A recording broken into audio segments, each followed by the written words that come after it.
Welcome to another priority episode of the BumbleKast. I'm your host, Ian Flynn, the Bumble King, and joining me as always is my Bumble co-host, Kyle, JCRB Krause. Hello. We've gotten so many questions. We've been inundated with questions. I don't mean that that's bad, but I'm just saying we get a lot of questions. So we're here with more priority questions because we have so stinking many. Our cup runneth over, and therefore we must chug. Yes, that's why we're here. So now we shall do that, right? We got anything else we need to get to, Ian, before we jump on into this one? Nope, let's get to it. All right. You don't have to deal with a question from me this time, but you do have to deal with one from Happy Times. How would a meeting between Styx and Crazy Carl go? Which conspiracies would they discuss? What ones do they agree on, and which ones do they have different opinions on? They never actually meet. They don't believe each other exists. They are cryptids in each other's world. Like, Crazy Carl, he knows of Sonic, clearly. Well, obviously. He's heard of others, but the one called Styx, the one that lives in the wild, the one that pursues similar interests and obsessions, never saw her. And he's kept his eye out. If she existed, he would know. And Styx is the same way. It's like Crazy Carl, some crazy dude who tracks down all the animal people who come to Earth. Nah, he doesn't exist. I'm out there living in the wild 24/7. I would know if someone was snooping around, and they just like are perpetually tracking each other, wondering what the heck they're on the trail of, but they never actually meet. Yeah, they just keep missing each other, Mm-hmm. Walking right by. Never meet. That's very funny. I like it. I'm not crazy. You're crazy. Here's this one from Fire Red XY. Honestly, I've been curious since the cancellation of the comic. Since you seem to be approaching the cementing of Proto Man's arc between issues 46 and 54, this is of Mega Man, by the way, I wondered how you would handle his role in that story. What was your vision for a Mega Man 5 adaptation? It's been a while. I do remember that I wanted him to have a subplot with him and Quake Woman rescuing Kalinka during Mega Man 4 and fighting Waltz, and their rescue of her and reporting to Dr. Cossack at the 11th hour allowed him to do his turnaround and say, no, it's Wily. It's been Wily all along. Mm-hmm. And letting that play it out. And then for 5, Wily would be steamed that Blues turned on him. So for 5, it would be his bruised ego and vengeance driven madness would like tunnel vision on Proto Man, and that's why he's giving Light and Mega Man a bit of a break. Beyond that, I would have to review the old notes, because I do remember that I was planning on researching the Darkmen and trying to figure out how the heck to make that work. Mm-hmm. To, if they should get more prominence, because what we were running into a problem with the Mega Man book was with each 8 set of Robot Masters, that's 8 new characters to introduce, to explore, and to follow the formula faithfully without it becoming just repetitive. And then you add the Darkmen into the mix, and like if you go full characters with them, now you got 12 new characters along with the misdirection plot of Proto Man. So I don't know. I know I wasn't looking forward to that one because that was going to be a lot of work, but at that point you got to make it right, Of course. Well, of course, Mega Man 6 would have been easy because, that already has a built-in plot device with the tournament. So, that would have been just like, Champions Part 2. Because somewhere in there, well, after 5, we'd have to have the transition for where Wily took over the X Syndicate to become the actual Mr. X. And so long, Xander. And there would be a little bit of that frustration where Mega Man's like, Proto Man, tell me why you're doing this. And Proto Man's like, I'm totally not going to explain anything because we're still estranged, but I could undo this entire plot by stopping and actually exchanging words with you for 5 minutes, but I'm not going to. I'm just going to whistle and look cool and have a little bit of fun with that. Maybe lampshade it a tiny bit. But the greater details, I can't remember off the top of my head. It's been a while. I miss that book so much. All the time. Man, last episode we were talking about, writing Sonic fanfic, and forget that. I kind of want to just finish writing Mega Man and toss it out there and let people just draw it. If only I had the time and the money to be able to do something like that. Here's a question from Dreamboatin'. Ian, in a previous BumbleKast, you mentioned that creating a whole comic solo was an extremely difficult task. As someone currently working on one all by myself, I definitely understand what you mean by that. Do you have any tips for myself or others in the same boat? Pardon the pun. If so, thanks. Yes. I feel a little silly giving advice when Dragoon hasn't actually gone anywhere. Well, it's got like 70 some odd pages out there. Yeah. That was not the intention of the project, but you can still learn from mistakes. And I would say, manage your expectations, especially if this is your very first project, because it's a lot of work to do. And if you try to do your 200-page magnum opus first thing out of the gate, you're going to get burned out. It's too much to do. I jumped into Dragoon like that because I had so much experience working professionally. I figured, okay, I know what I'm doing. I can tackle something a little beefier. And you see where that got me. I would also say don't skimp on the planning phase. That too can kind of burn you out if you try to think of every little detail, but plot out the story. Write the scripts depending on how you're doing the process. If you're going by a script, even if it's just for yourself, finish those first. Know where you're going and then build on that. If you know there are key locations and key characters, figure them out first. Do your turnarounds, do your background studies, have your references so that you're not doing everything on the fly. Now, if you're doing it something kind of like experimental, where you're just kind of seeing where the story and the art takes you as you produce it, that's something else entirely. But if you are trying to do kind of more like a traditional style of visual narrative storytelling, do all the groundwork first. And then you have less guesswork to do. You've already laid it out before you, and you can just get down and produce. It kind of takes some of the fun out of it, because part of the fun is just, the creative aspect of it, not the nitty gritty of just doing. But if you have done all your homework beforehand, it will save you time and creative energy down the line.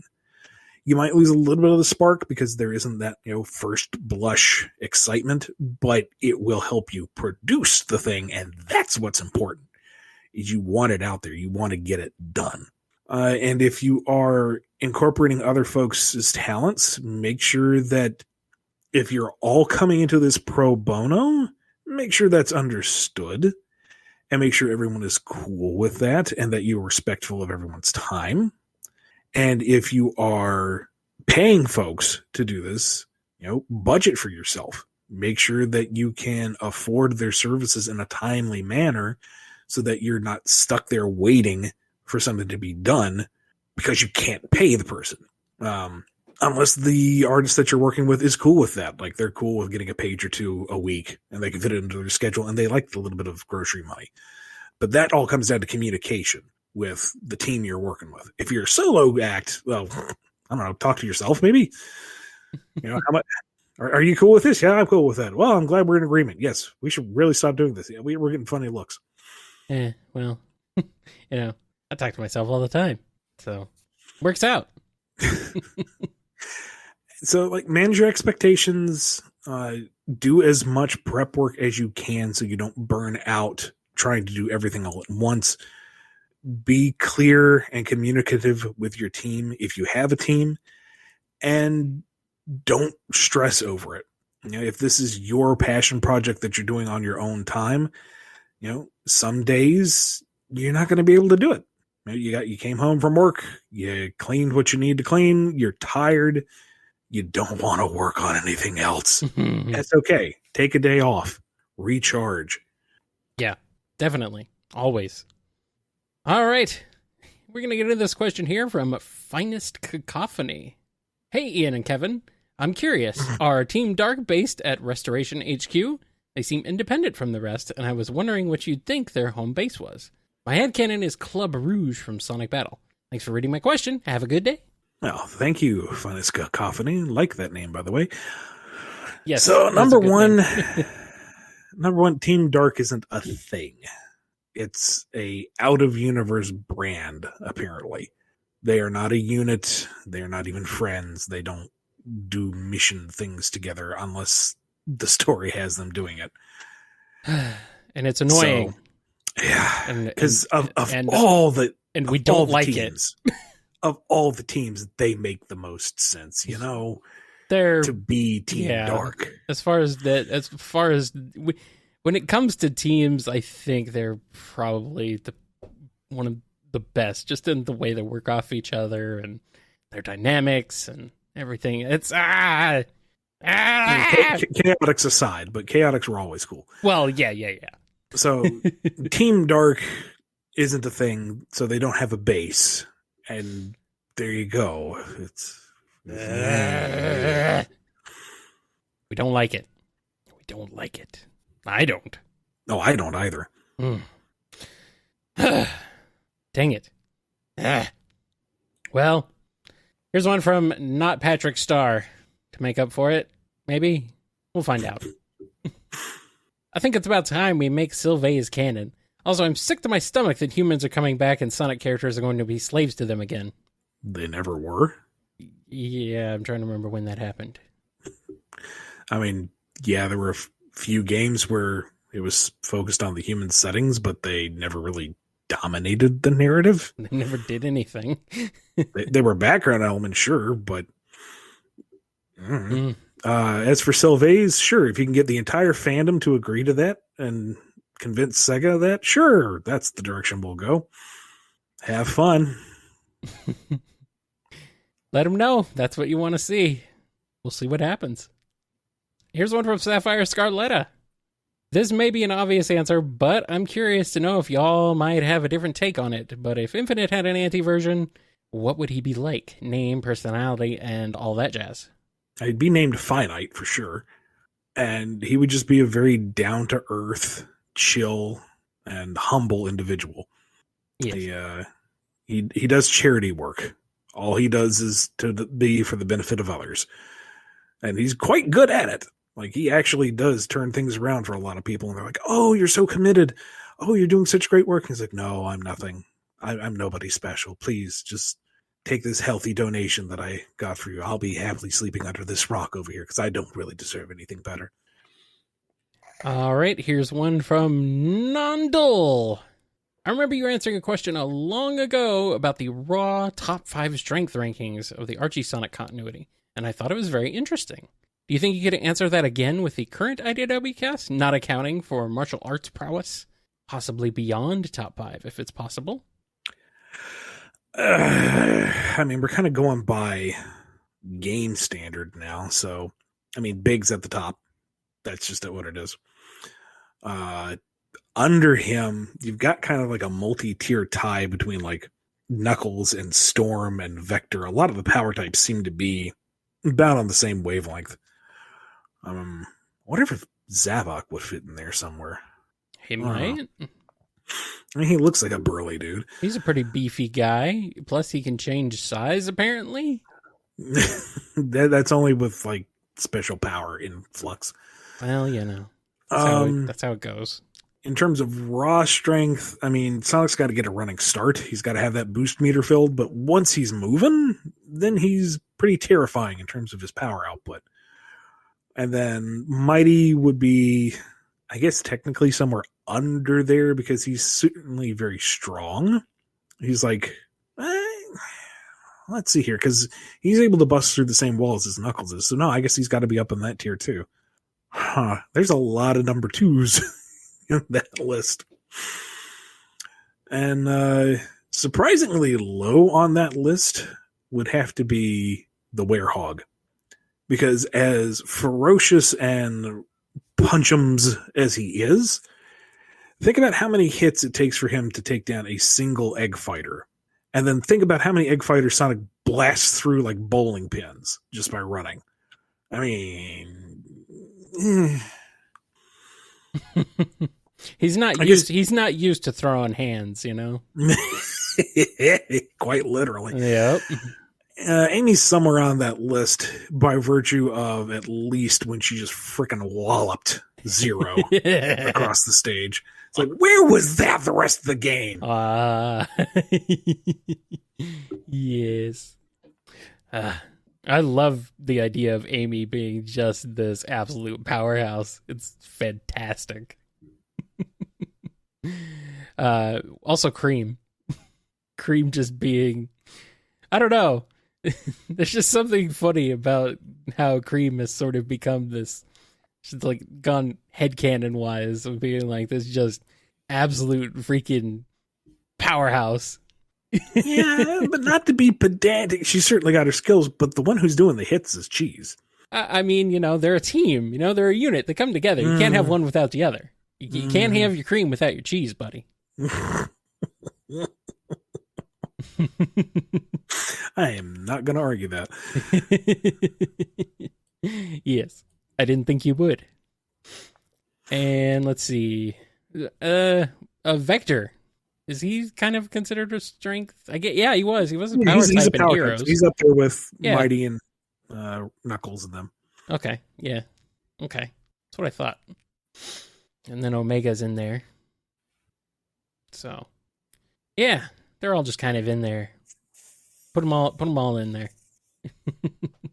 There's one from Hero of Light 13. My most favorite Sonic stages are city stages. They always feel like the speed highlight of the games they appear in. So I'm curious, what are your guys' favorite city stages? Or do you have a different stage type that's your favorite? And what would your vision for the ultimate city themed level be in a modern game? I think Speed Highway's right up there. Yeah. It's a good one. I mean, do we want to count like the Pinball Casino stages as city? Yeah. Or, yeah, like, or should they be their own thing because they're very clearly the casino style, you know? I think it would count. Like, I'd consider Casino Night kind of a city stage. Then Casino Night for sure. I guess it's that music, man. That music. Yeah, it's not a speedy level really, but so it doesn't fit that archetype. But yeah, there's something kind of just like relaxing a little bit about Casino Night Zone in a way. You know, there's very few enemies, and generally most of the stage hazards aren't going to kill you immediately, except for those stupid blue block platforms. Yeah. And it is kind of annoying to get bounced around when you want to go somewhere specific, but you know, there's just something about it. Like if you're just chilling, if you're just trying to get more lives, then yeah, it's a good time. In general though, the city stages aren't really my favorite. I prefer the ones that kind of go off the beaten path a little bit, like Lava Reef. Both acts. That's way different than anything we'd really seen up to that point. And Hidden Palace, by virtue of it basically just being a lower stage when you get down to it, there's not really a lot of gameplay short of a few simple jumps and Knuckles fight. That's kind of what makes it kind of fascinating, actually. Yeah. It's just this really cool set piece more than anything. And Sky Sanctuary, you know, the escalation of that. In Sonic Colors, the what was it called? The water themed one, Aquatic Park. In Sonic Colors, yes, I think it's Aquatic Park. Yeah, where it's got this kind of almost Japanese restaurant, aquarium park. There we go. Aquarium Park. There we go. Thank you. It's got kind of this Japanese castle / restaurant vibe going to it, but it's also a giant aquarium, and not just this is where we're keeping the fresh fish, but like a serious aquarium. That's just neat, man. That was fun. Never mind that the music was exquisite, but that's kind of Sonic games in general. Especially that game. Soundtrack in that game is so good. Sonic Colors music, so good. The one that I am tired of is the beach stage. Maybe that's because just Green Hill has been overplayed at this point, but... That's funny because Green Hill in and of itself really isn't much of a beach stage. Kind of. It's like mountains. It's like cliffside ocean more like than actual beach, but of actual beach levels are definitely played out. That said, Emerald Hill is nice. It's a good opener. I think I'm with Hero of Light on this one. I like the city stages. I am a fan. I like the speed. I like the kind of just the overall setup usually that they end up having. I think one that kind of gets overlooked and doesn't get enough credit is Starlight Zone from Sonic 1. Yeah, okay. And also from the same game, Spring Yard. Meh. Sort of the proto casino level. But, I mean, Starlight Zone is a breath of fresh air after the absolute slog that is Labyrinth. So it is kind of annoying with the bombs everywhere, and it's not the best layout, but it's still pretty good. Otherwise, I really, really dig Hydro City. It's both a water level and a city level. Mm-hmm. And usually I'm not a big fan of water levels, but I like the city levels, so that evens out. It's not like a traditional water level because it is insanely stupid fast. I mean, it literally proves that Sonic can run on water. It's the first time it proves that. It's such a good first time I will never forget the first time that actually happened. Yeah. And I'm like, oh, mind blown. Yeah. That freaking wall in Act 2. I hate that so much. Yeah, that's kind of annoying, but it's over pretty quick. So, not really a big deal. Yeah. But that's the good thing about Hydro City. It keeps moving. It keeps you moving. It keeps you moving and grooving. It's not like a freaking slog like Labyrinth Zone. Oh, yeah. Or to a lesser degree, Aquatic Ruin. It's better. It's very good. Yeah. Love it. Yeah. Love it. Yeah. I like levels like that. I'm a fan.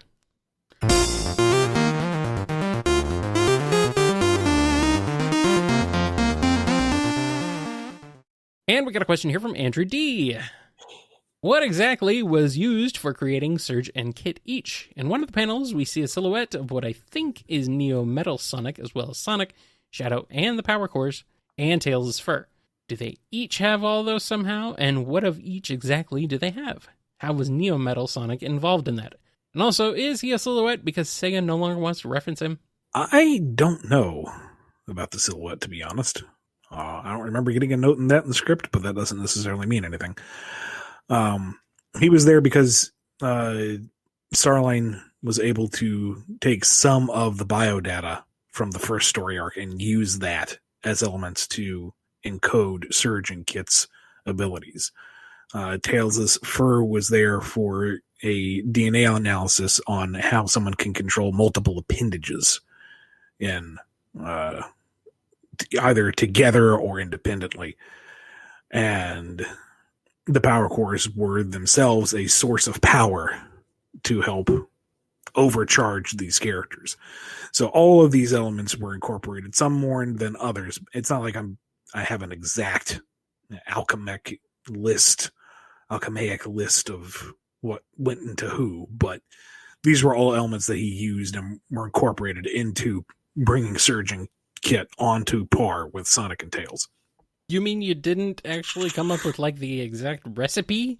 You weren't sitting there making your own clones of Sonic and Tails? Your own I'm not nearly as smart as Dr. Starline. I just have to try at it. Your own monstrous versions of Sonic and Tails that are evil and you have brainwashed into wanting to destroy your enemies.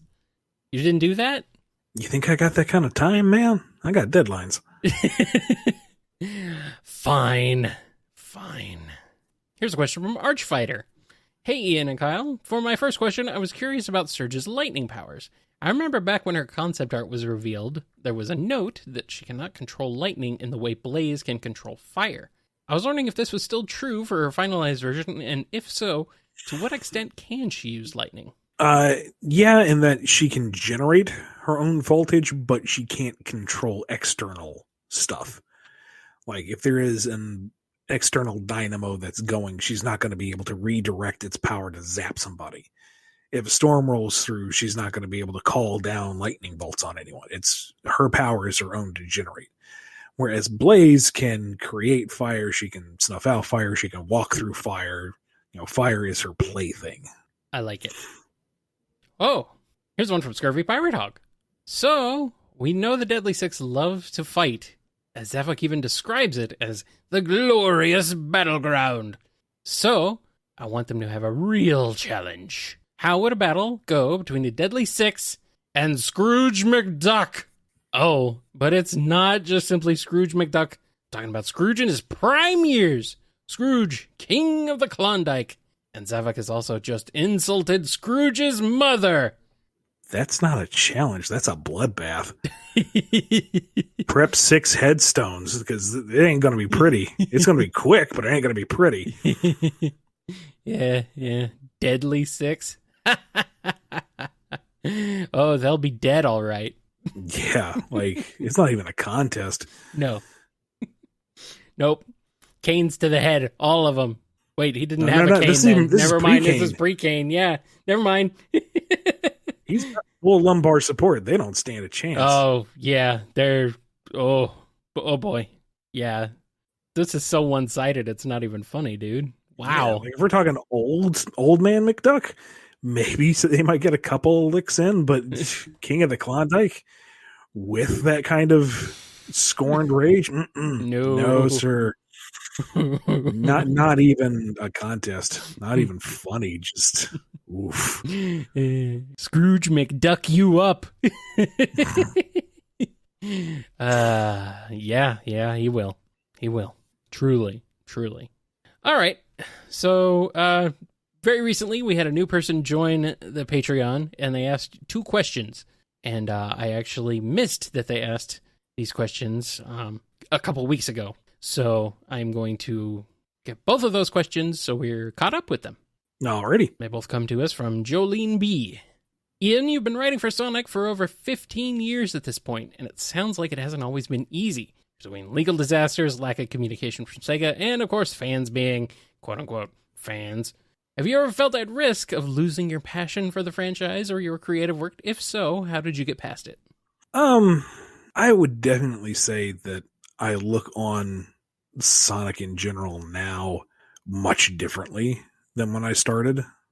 It's more experienced, it's more aged, it's less idealized, sure. But in the roughest of times, I have stepped away and just kind of looked at what Sonic is and why I like it. Ignore the external factors. Why am I still here? Why do I care? Why am I doing this? And it's because Sonic's fun. Sonic is a fertile creative ground. Sonic is just a lot of fun to work with and enjoy, whether it's by me or by somebody else. And at the end of the day, that's all that really matters. I think that's why he's so well loved and so popular. Yeah. He's just a fun character in the world he's in and everything, and everybody, all the characters and everything, they just capture people's imagination. Definitely. Sometimes I have to step back because, 24/7 Sonic, that can be a little tiresome. But you need a break from the things you like sometimes too. And you come back to it feeling refreshed. It's like, yeah, this is why I like it so much. Let's get back to it. Yep, definitely. I mean, here I am. I first was introduced to Sonic when I was, how old was I? In 1991, 92. 5. 6 years old. Here I am, 30 years later. I'm sitting here still talking about Sonic. With the writer of the Sonic comics, and now an upcoming Sonic game. It's like, yeah. Heck yeah. Still love Sonic after all these years, Never goes away. Never goes away. And we're going to get into another one from Jolene here. This one is Scenario for Ian and or Kyle. Sega is making a new Sonic game with multiple playable characters, a la Adventure. Sonic, Tails, and Knuckles are locked in, but Sega wants you to pick 3 other characters to be playable. There's no limits. You can choose anyone from Cosmo to Bunny Rabbit to Elias Acorn to Captain Plunder. Who do you pick? Oh, this is a tough one. Assuming Tails is playing like Tails, whether it's the time attack stages from Adventure or by Dingy, I think he should play like Knights. I think that would fit. I think it would be fun to have, him actually being able to fly around and stuff, and have that be an integral part of his gameplay. That would be fun. The point is, he's not in a walker shooting things. Right. So with that assumption, Eggman, because SA2's Eggman campaign is some of the most fun I've had in a Sonic game, bar none. Mm-hmm. Playing as the bad guy is fun. Playing as Eggman himself is fun. And out of all the characters to just shoot things, he makes the most sense. Yeah, for sure. There's not a single Eggman stage in SA2 I don't like. I freaking love all of them. Yeah. I don't know how you could particularly make Blaze stand out from Sonic in terms of gameplay, because they are inherently built to be almost identical. But more playable Blaze, please. More fire. I'd like to see Silver get another shot. I don't know if his slow-paced physics puzzle gameplay really fits for Sonic, but darn it, I enjoyed Big's campaign for the exploration, and relaxed fishing doesn't fit with Sonic either. So I'm a hypocrite. I don't know. I think it might be fun to have like some arcade style flying stages for Tails. Like I don't know, maybe kind of like how the egg or the Sky Chase levels in Sonic Adventure were kind of based on Afterburner, Sega arcade game Afterburner. I think something like that with a little more fleshed out could be fun. To kind of have that moment of Tails in the tornado, because I feel like that's iconic. He's got to be in a plane at least at some point. At some point, he needs to. I'd like to see a return to Amy's puzzle platforming, because I thought in SA1 it had a nice pace to it. Mm-hmm. I don't know if it needs the survival horror element that SA1 had. Nah. And I'm calling it survival horror because, the first time Zero pops out of a wall and grabs at you, I jumped every freaking time. So, and the castle music, especially the Hall of Mirrors, was creepy. That was unsettling. Yeah, didn't like it. So, but it had a nice pace to it. Maybe that's because of the tempo of the music. Maybe it was the simplicity of the puzzles. But, small obstacle course, get to puzzle room, complete puzzle, small obstacle course, another puzzle room, small obstacle course, wrap the stage up. I like it. I would like to see more of it. I like the idea of Amy just absolutely like golf swinging at every freaking enemy and just launching them out of the stage. It makes me think of like Hyrule Warriors with Zelda when she has what weapon is it? The one with the hammer, and I can't remember the name of it. Dang it, I'm forgetting now. Oh, the Dominion Rod. Dominion Rod, yes, where she has that one, and she like just freaking wallops a whole horde of enemies, and they just fly. That is one of the more satisfying combos, yes. And then she literally does kind of like the baseball watching a home run with it up with her hand up, holding her hand up above. To shield her eyes. It's like, yes, brilliant. I love it. Yeah, maybe that's it. Maybe Amy is just a Muso game. Honestly, I want to see a Sonic Muso game in general. Oh, God, yes. Now we're getting off topic. Yeah, I know. That's a completely different thing, but oh, man. Super Sonic Warriors. I'm ready. Or they could go really weird and call it Toot Toot Sonic Warriors, but... Everybody supersonic fighting, gotta beat them right into the ground.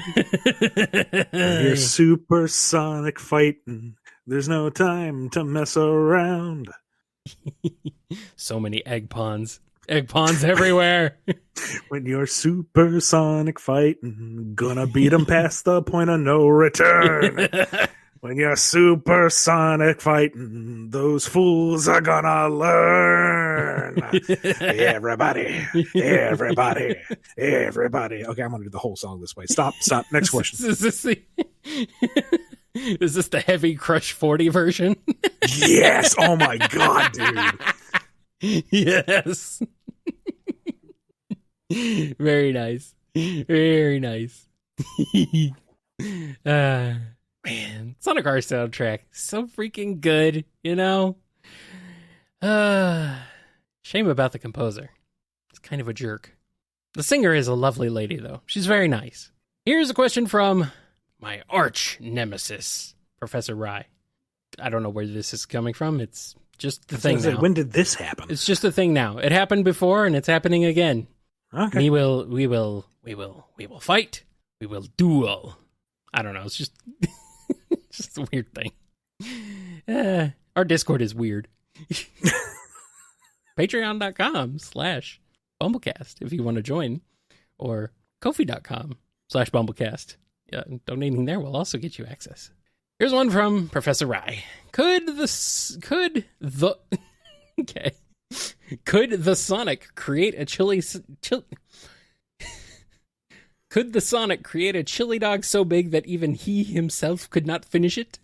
I'm being told the second the before Sonic is intentional, and I assumed that it was. Yes, of course. All right. Glad we had that clarified. The Sonic. He's like the cheat. You can't say his name without the. Now I'm just imagining all of Sonic's dialogue done as the cheat.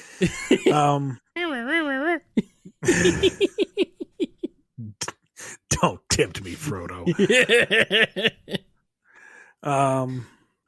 Sonic has done impossible things in the past. He has defeated gods. He has reshaped time by his pure speed. So yes, he would be able to create a chili dog too big for himself to consume, and then he would still consume it and somehow make the paradox work.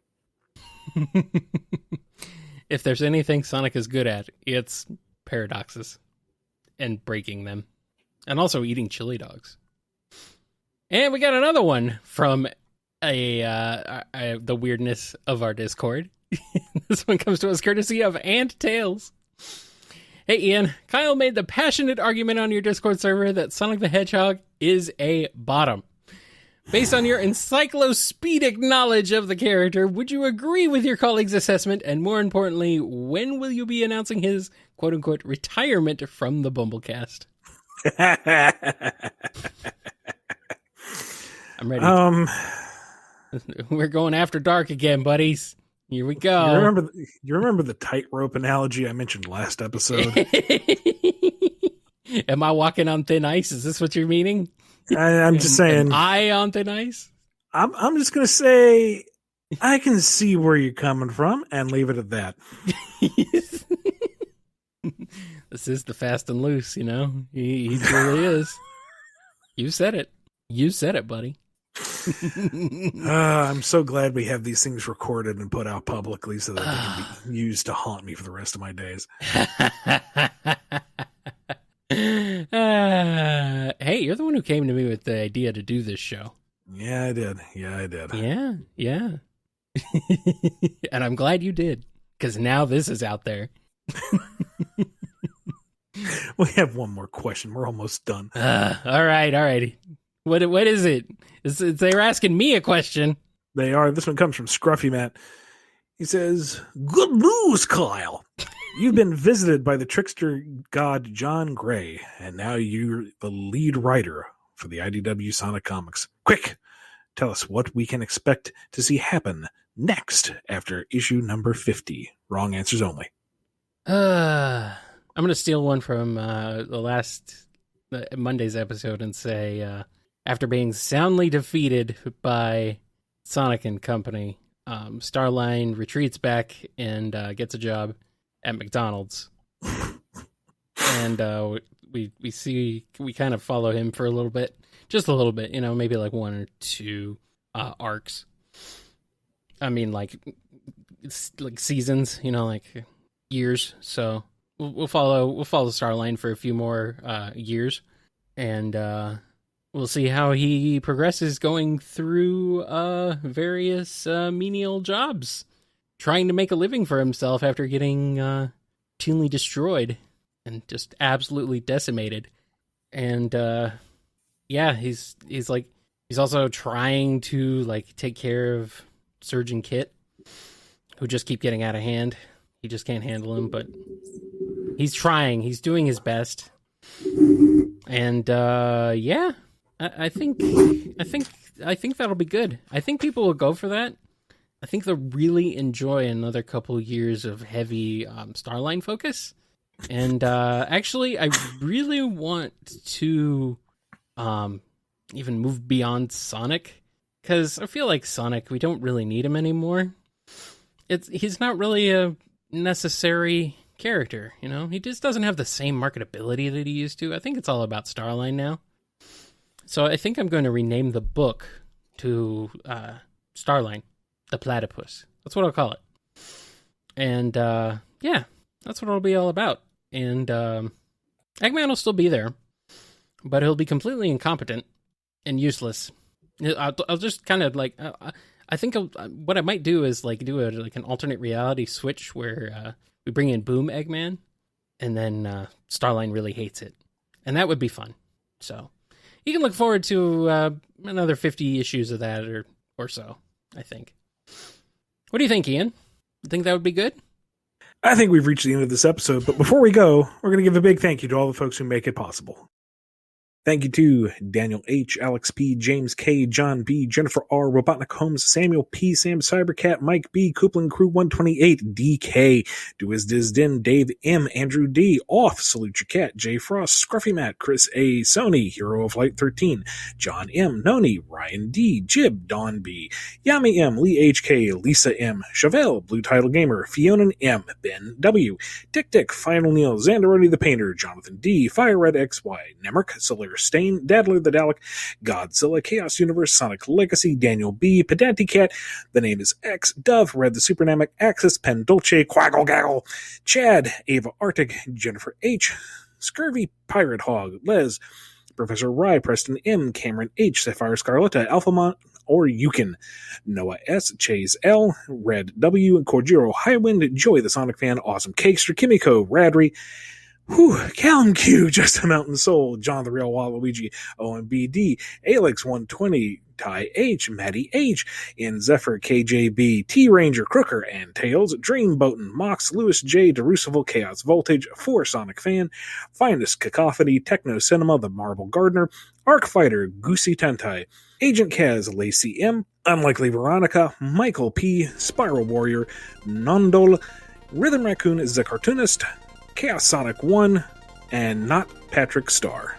Now that we've read all the names, that's going to wrap us up for this episode of the BumbleKast. We'll see you Friday for a standard edition of the Q&A. Until then, be good to yourselves, be good to each other, and we'll see you then. See ya! See you on Friday. Don't forget, be here. Be here.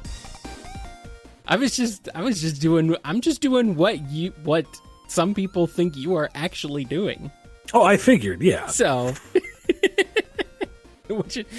I was just going extra hard. Yeah. Yeah, of course. I had to. It's a good time. It's a good time. Anyway. You've been listening to the BumbleKast, a co-production of Bumble King Comics and the KNGI Network. Original theme music composed by Ken Coda Snyder. Remixed intro by T-Lopes. Find out more information, along with podcast feeder links, MP3 downloads, and more at bumbleking.com and kngi.org.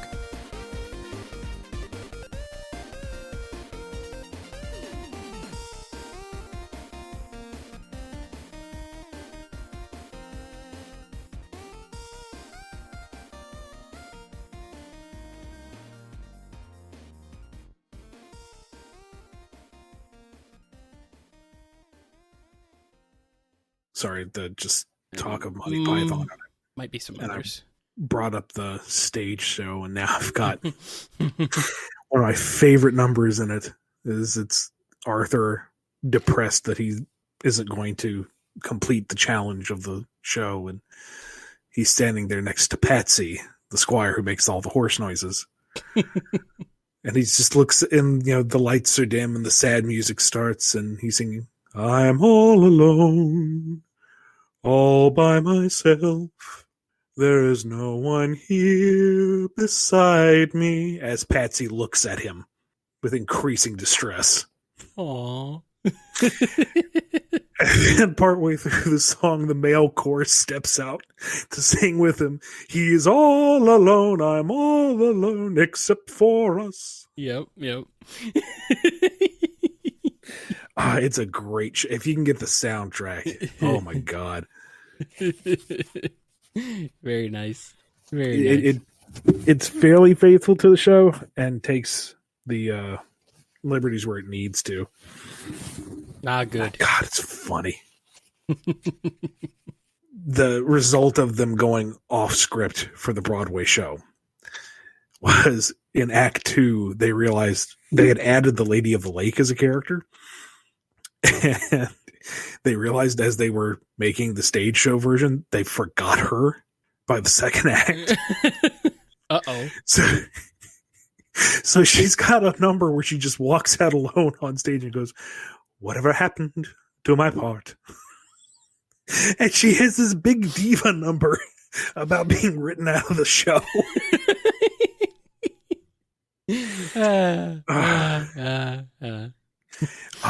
It's great. Art imitates life,